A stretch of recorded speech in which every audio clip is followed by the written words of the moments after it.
కార్తికేయుడి కథతోటి ఒక mythological cinema రాబోతుంది అనేది చాలా రోజులుగా ఊహాగానాలు అయితే వస్తున్నాయి. ఈ క్రమంలో ముఖ్యంగా ఈ యొక్క ఏదైతే ఊహాగానాలకి కన్ఫామ్ అనేటువంటి పదం వాడడానికి కారణం ఏంటంటే నిన్న ఎయిర్పోర్ట్లో ఎన్టీఆర్ చేతిలో మురుగా సంబంధించిన పుస్తకం ఉండటం అనేది ఈ యొక్క చర్చలకి బలం చేకూరుతుంది అని చెప్పవచ్చు.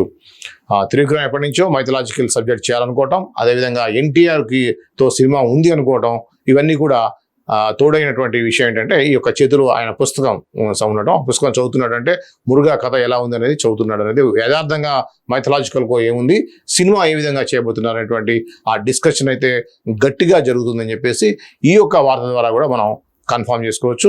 సో అందుకే కార్తికేయుడుగా ఎన్టీఆర్ రావద్దు. అయితే ఏంటంటే ఎన్టీఆర్కి అంత టైం అయితే లేదు. ఇప్పుడున్నటువంటి పరిస్థితిలో వరుసగా 2 సినిమాలు కన్ఫర్మ్ అయ్యాయి. ఆల్రెడీ ఇప్పుడు ప్రశాంత్ నీళ్ళు డ్రాగన్ నడుస్తుంది. దాని వెంటనే మనకు తెలుసు దేవర ఆల్రెడీ రిలీజ్ అయింది. దేవర 2కు సంబంధించి కూడా కన్ఫర్మ్ అయిపోయింది. సో ఈ 2 సినిమాల్లో ఉన్న నేపథ్యంలో ఇప్పుడు ఈ యొక్క కార్తికేయ సినిమాకి టైం ఎలా అడ్జస్ట్ చేస్తాడో తెలియదు, చూడాలి. ఎందుకంటే మురుగా క్యారెక్టర్ చేయాలంటే ఆ యొక్క దేవుడి గెటప్ సంబంధించి మాత్రం కొంత గెటప్ అంత ఈజీగా ఉండదు. ఇప్పుడు ప్రశాంత్ నీల్ కానివ్వండి, దేవర కానివ్వండి, గడ్డంతో ఉండేటువంటి గెటప్ ఉందనుకోండి, కార్తికేయ అటువంటి గడ్డం లేకుండా కార్తికేయులాగా కనిపించాలంటే ఖచ్చితంగా క్లీన్ షేవ్ చేయాల్సి వస్తుంది. కాబట్టి ఆ యొక్క సినిమాకి డేట్ ఇవ్వాలంటే మాత్రం ఖచ్చితంగా ఆ టైంలో వేరే సినిమా షూటింగ్స్ ఉండకుండా ప్రత్యేకించి ఆ సినిమాకి డేట్స్ ఇస్తే మాత్రమే మురుగా కార్తికేయ సినిమా అనేది చేసే అవకాశం ఉంటుంది.